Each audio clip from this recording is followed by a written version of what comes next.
এই কালিমা মানবে যারা দো জাহানে সফল তারা। ঠিক কিনা?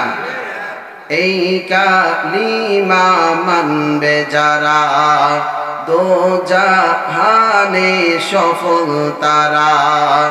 এই কালিমার রোশনীতে, এই কালিমার রোশনীতে কবর হবে উজালা। লা ইলাহা, জোরে জোরে মহব্বতে, লা ইলাহা ইল্লাল্লাহ, লা ইলাহা, লা ইলাহা ইল্লাল্লাহ, লা ইলাহা, লা ইলাহা ইল্লাল্লাহ মুহাম্মাদুর রাসূলুল্লাহ সাল্লাল্লাহু আলাইহি ওয়াসাল্লাম। আলহামদুলিল্লাহ। গালিমখা তালতলী ইস্টার্ন জামে মসজিদের উদ্যোগে বার্ষিক ওয়াজ ও দোয়ার মাহফিলের সম্মানিত সভাপতি সাহেব জনাব মোহাম্মদ সালাউদ্দিন ভুইয়া সাহেব, স্টেজে উপস্থিত মুআজ্জাজ মুহতারাম মুকাররম উলামায়ে কেরাম, সামনে উপবিষ্ট মুসল্লিয়ানে আযম, সর্বপ্রথম শুকরিয়া আদায় করছি সেই মহান রব্বে কারীমের দরবারে, যেই মহান রব্বে কারীম আপনাকে আমাকে দয়া করে, মায়া করে, ভালোবেসে, মহব্বত করে এই ফিতনা ফাসাদের জামানায় সমস্ত ফিতনা ফাসাদ, বিপদ আপদ, বালা মুসিবত থেকে হেফাজত করে জান্নাতের বাগানে বসে উলামায়ে কেরামের জবান থেকে কোরআন এবং হাদিসের আলোচনা শোনার তৌফিক দান করেছেন। এবং আমরা আশাবাদী আল্লাহ তাআলা আমাদেরকে এর উপর আমল করার তৌফিক দান করবেন। এই জন্য সকলেই অন্তরস্থল থেকে ঈমানি আওয়াজে মহব্বতের সাথে মহান রবকে সন্তুষ্ট করার উদ্দেশ্যে সকলে একবার কালিমাত শুকর আদায় করি, বলি আলহামদুলিল্লাহ। অতঃপর লক্ষ কোটি দুরূদ ও সালাম আকায়ে নামদার তাজদার মদিনা সাইয়্যিদুল মুরসালিন খাতামুন নবিয়্যিন আশরাফুল আম্বিয়া মাহবুবে কিবরিয়া হযরত মুহাম্মদুর রাসূলুল্লাহ সাল্লাল্লাহু আলাইহি ওয়াসাল্লামের রওজা পারে সকলে একবার জবান খুলে পড়ি সাল্লাল্লাহু আলাইহি ওয়াসাল্লাম। কথা কিন্তু বলা যাবে না, ঠিক আছে? ঠিক আছে, রাগ করছো? কথা বলা যাবে না কিন্তু, হ্যাঁ? বসে বসে শোনো। সম্মানিত হাজরিন, আল্লাহ রাব্বুল আলামিন আপনাকে আমাকে এত সুন্দর একটা জান্নাতের বাগানে বসার তৌফিক দান করেছেন, এতে আপনারা খুশি না বেজার? খুশির আওয়াজ তো এত আস্তে হওয়ার কথা নয়।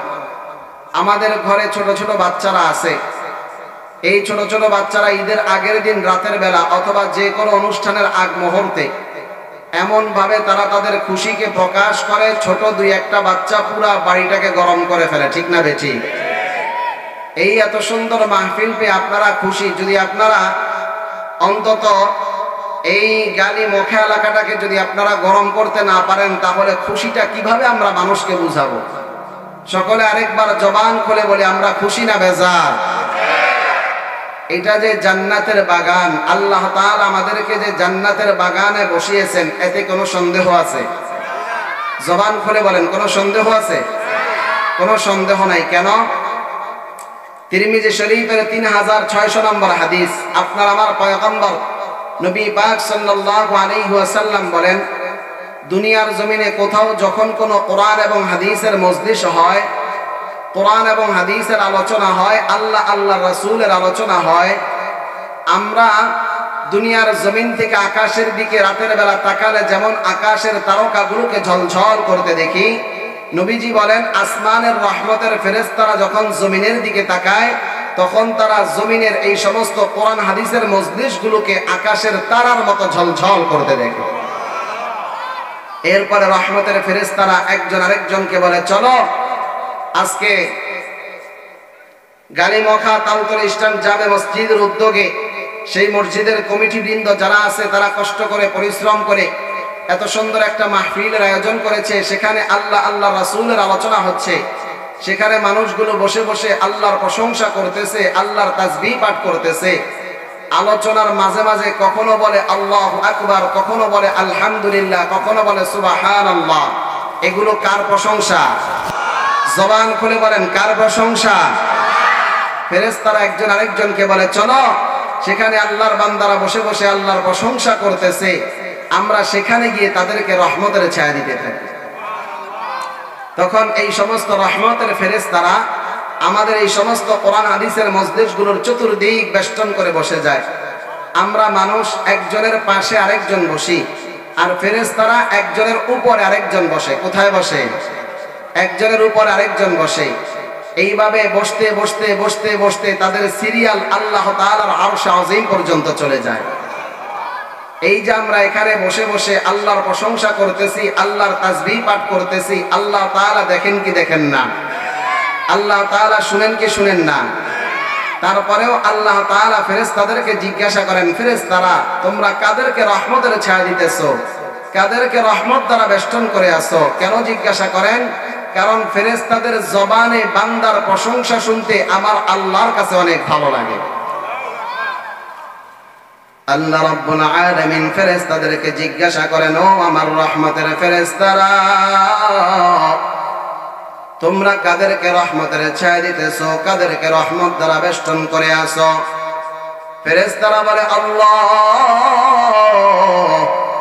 আজকে গাড়িমুখা তালতলী স্ট্যান্ড জামে মসজিদের উদ্যোগে তোমার বান্দারা বসে বসে মাহফিলের মধ্যে তোমার প্রশংসা করতেছে, তোমার গুণগান গাইতেছে, আমরা তাদেরকে রহমতের ছায়া দিতেছি। আল্লাহ রাব্বুল আলামিন ফেরেশতাদেরকে জিজ্ঞাসা করেন, ও আমার রহমতের ফেরেশতারা, আমার বান্দারা আমার প্রশংসা করে, আমার বান্দারা আমার গুণগান গায়, আমার বান্দারা আমার তাসবিহ পাঠ করে, আমার বান্দারা কি আমাকে দেখেছে? সকলে একটু জবান খুলে বলেন, আমরা কি আল্লাহকে দেখেছি? আল্লাহ রাব্বুল আলামিন ফেরেশতাদেরকে জিজ্ঞাসা করেন, ও আমার রহমতের ফেরেশতারা, আমার বান্দারা বসে বসে আমার প্রশংসা করতেছে, আমার বান্দারা বসে বসে আমার গুণগান গাইতেছে, আমার বান্দারা কি আমাকে দেখেছে? ফেরেশতারা বলে না আল্লাহ, আপনার বান্দারা আপনাকে দেখে নাই, তারা উলামায়ে কেরামের জবান থেকে শুনে শুনে আপনার প্রশংসা করতেছে।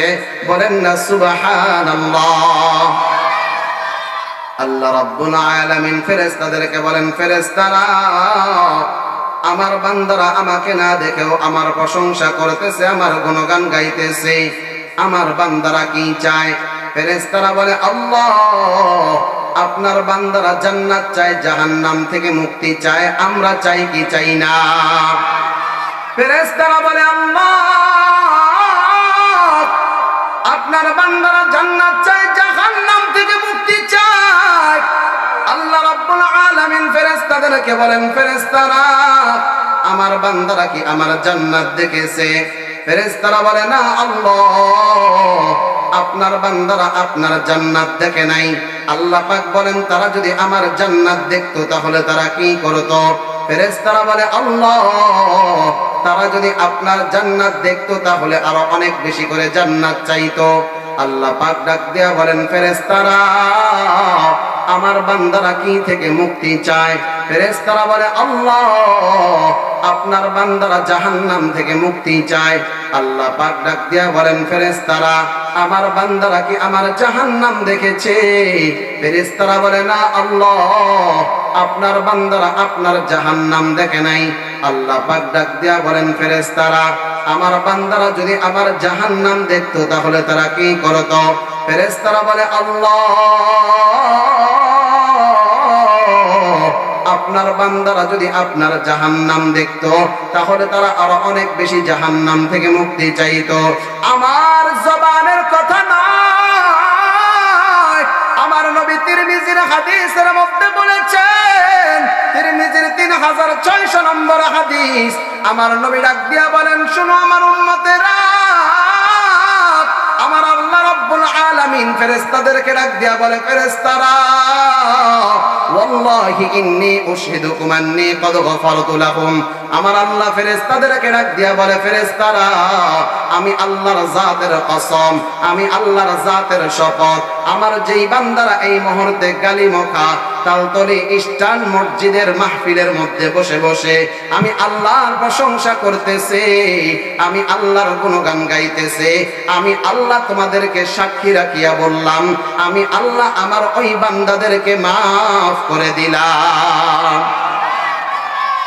আল্লাহ রাব্বুল আলামিন যখন আপনাকে আমাকে মাফ করে দেন, এবার ফেরেশতারা আল্লাহ রাব্বুল আলামিনকে ডাক দিয়া বলে, আল্লাহ আপনি তাদেরকে মাফ করে দিলেন, অথচ তাদের মধ্যে আপনার এমন একজন বান্দা আছে, ইন্না ফীহিম ফুলানাল খাত্তা লাম ইউরিদ ইন্নামা জাআহুম লিহাজা।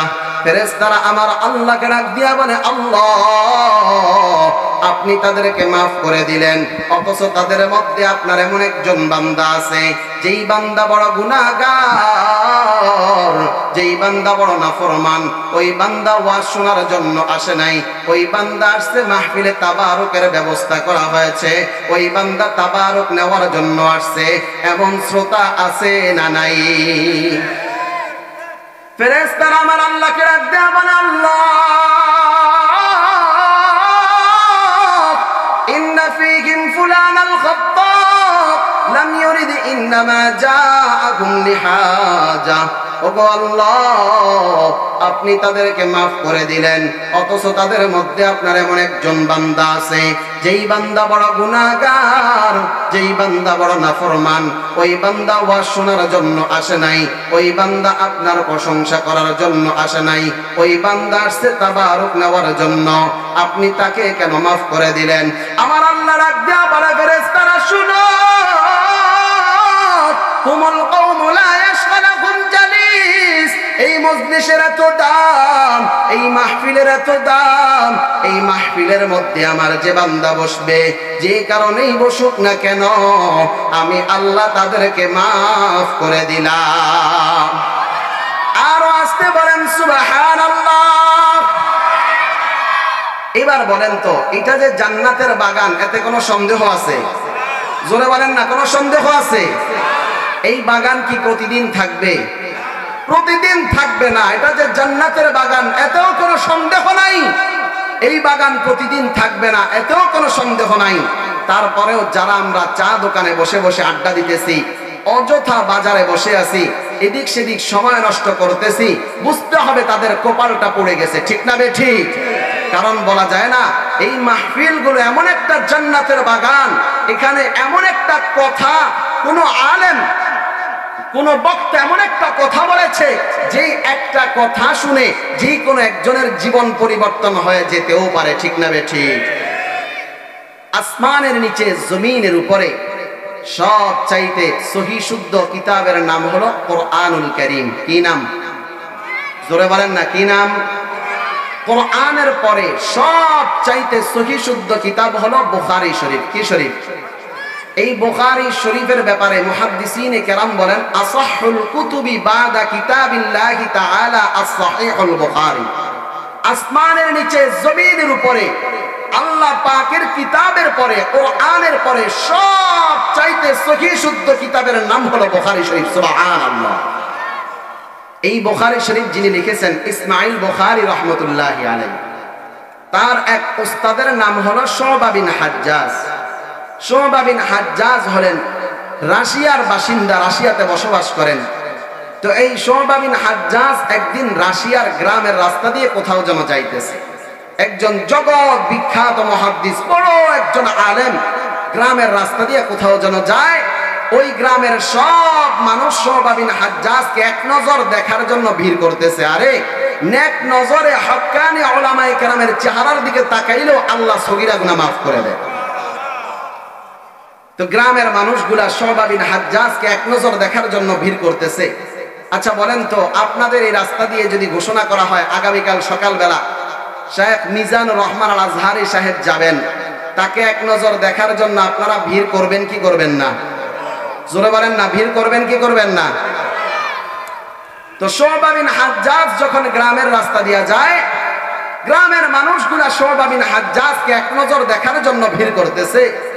ওই গ্রামের এক বখাটে যুবকের নাম হলো আব্দুল্লাহ ইবনে মাসলামা। এই বখাটে যুবক এমন এক যুবক, গ্রামের সবগুলা মানুষকে সে কষ্ট দেয়, মুরব্বী হতে শিশু পর্যন্ত, মহিলাদেরকেও, কিশোর কিশোরী, যুবক যুবতী, সবগুলা মানুষকে সে কষ্ট দেয়। এমন এক যুবকের নাম হলো আব্দুল্লাহ ইবনে মাসলামা। এখন এই আব্দুল্লাহ ইবনে মাসলামার কাছে যখন খবর চলে আসছে গ্রামের রাস্তা দিয়া শুআবা বিন হাজ্জাজ যায়, তো আব্দুল্লাহ ইবনে মাসলামা মানুষের ভিড় সরায়া মাঝখান দিয়ে গিয়ে শুআবা বিন হাজ্জাজের ঘোড়ার লাগাম ধরে ফেলছে। কি ধরে ফেলছে? ঘোড়ার লাগাম ধরে ফেলছে। আদবের কাজ করলো না বেয়াদবের কাজ করলো? তো ঘোড়ার লাগাম যখন ধরে ফেলছে, শুআবা বিন হাজ্জাজ আবেদন করতেছে, ভাই আব্দুল্লাহ, তুমি আমার ঘোড়ার লাগামটা ছেড়ে দাও। শুআবা বিন হাজ্জাজ আব্দুল্লাহ ইবনে মাসলামাকে ডাক দিয়া বলে, আব্দুল্লাহ, আমার ঘোড়ার লাগামটা ছেড়ে দাও, আমাকে যেতে হবে অনেক দূর, আমার পথ তুমি আটকাইও না, পথে বাধা দিও না, আমার রাস্তা ছেড়ে দাও। আব্দুল্লাহ ইবনে মাসলামা ডাক দিয়া বলে, শুআবা, তোমার কাছে যদি কোনো টাকা পয়সা থাকতো আমি টাকা পয়সা চিন্তাই করতাম, তোমার সাথে যদি কোনো সুন্দর নারী থাকতো আমি ওই সুন্দরী নারীকে উত্তক্ত করতাম, কিন্তু শুআবা, আমি শুনেছি তোমার সাথে কোনো টাকা পয়সাও নাই, তোমার সাথে কোনো সুন্দরী নারীও নাই, তোমার কাছে নাকি নবীর হাদিস আছে। আমি আব্দুল্লাহ আজ তোমার কাছ থেকে একটা হাদিস শুনতে চাই, বলেন না সুবহানাল্লাহ। শুআবা বিন হাজ্জাজ আব্দুল্লাহ ইবনে মাসলামাকে ডাক দিয়া বলে, আব্দুল্লাহ, যেখানে সেখানে নবীর হাদিস বর্ণনা করা যায় না, নবীর হাদিস বর্ণনা করার জন্য সুন্দরভাবে ওযু করতে হয়। সুন্দরভাবে ওযু করিয়া 2 রাকাত নামাজ আমরা পড়ি, 2 রাকাত নামাজ পড়িয়া তারপর আমরা নবীর হাদিস বর্ণনা করি। পথে ঘাটে যেখানে সেখানে আমরা নবীর হাদিস বর্ণনা করি না। আব্দুল্লাহ ইবনে মাসলামা বলে, শুআবা, আমাকে যতক্ষণ পর্যন্ত নবীর হাদিস না শুনাইবা আমি তোমার ঘোড়ার লাগাম ছাড়ব না। শুআবা বিন হাজ্জাজ আব্দুল্লাহ ইবনে মাসলামাকে বলে, আব্দুল্লাহ,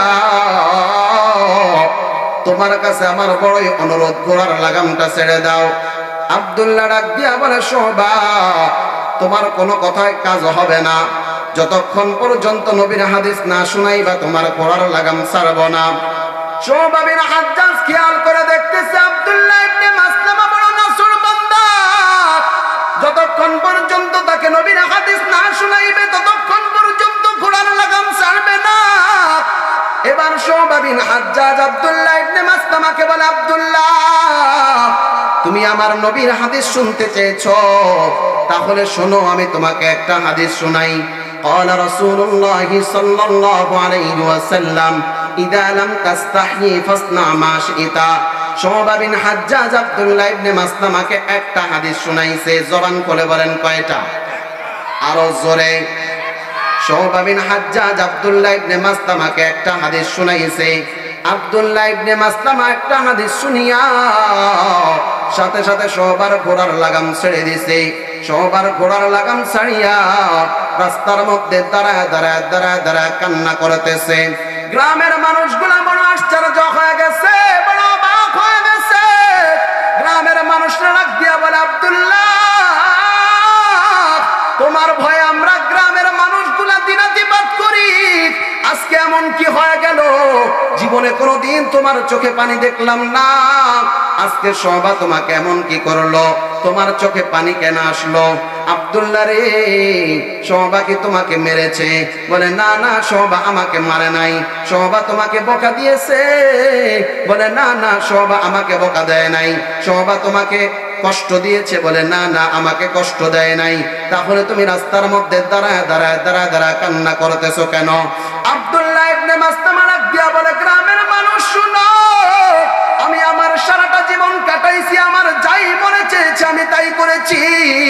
আমার মন চেয়েছে আমি নামাজ ছেড়েছি, আমার মন চেয়েছে আমি সুদ খেয়েছি, আমার মন চেয়েছে মুরব্বীদের সাথে বেয়াদবি করেছি, আমার মন চেয়েছে নারীদের সাথে খারাপ আচরণ করেছি, আমার মন চেয়েছে কিশোরদেরকে আমি আহত করেছি, কষ্ট দিয়েছি। আমি আমার সারা জীবন আমার যা মন চেয়েছে আমি তাই করেছি।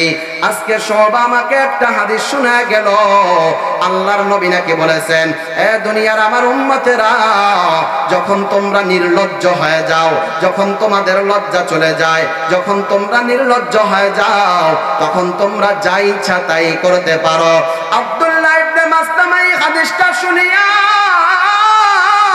রাস্তায় দাঁড়ায় দাঁড়ায় কান্না করতেছে, আর গ্রামের মানুষকে ডাক দিয়া বলে, গ্রামের মানুষ শুনো, আমি আমার সারাটা জীবন আমার নিজের মন মতো জীবনটাকে কাটাইছি, তবে আজকে কথা দিলাম আমি আমার মন মতো আর জিন্দেগিটা কাটাইব না।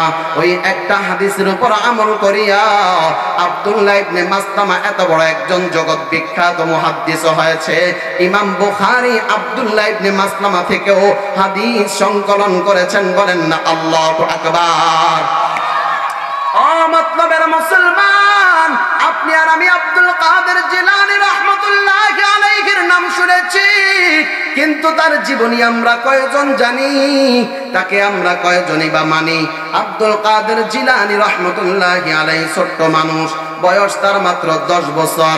কাফেলার সাথে পড়ালেখা করতে যায়, অনেক দূরে পড়ালেখা করতে যায়। আব্দুল কাদের জিলানীর মা সন্তানকে বিদায় দিতেছে, চোখে তাহার অশ্রু মাখা চোখে সন্তানকে বিদায় দেয়। সন্তানকে ডাক দিয়া বলে, সন্তান আমার, আমি তোমাকে কিছু স্বর্ণ মুদ্রা দিয়া দিলাম। এই কথা বলিয়া আব্দুল কাদের জিলানীর মা তার জামার আঁচলের মধ্যে স্বর্ণ মুদ্রা দিয়া জামাটাকে সেলাই করে দিছে। ছোট্ট মানুষ যেন স্বর্ণ মুদ্রাগুলো না হারায় যায়। স্বর্ণ মুদ্রা মানে হচ্ছে টাকা পয়সা, টাকা পয়সা যেন না হারায় যায়, এই জন্য জামার কোনার মধ্যে দিয়া জামার কোনাটা সেলাই করে দিছে। আর সন্তানকে ডাক দিয়া বলে, সন্তান আমার, তোমার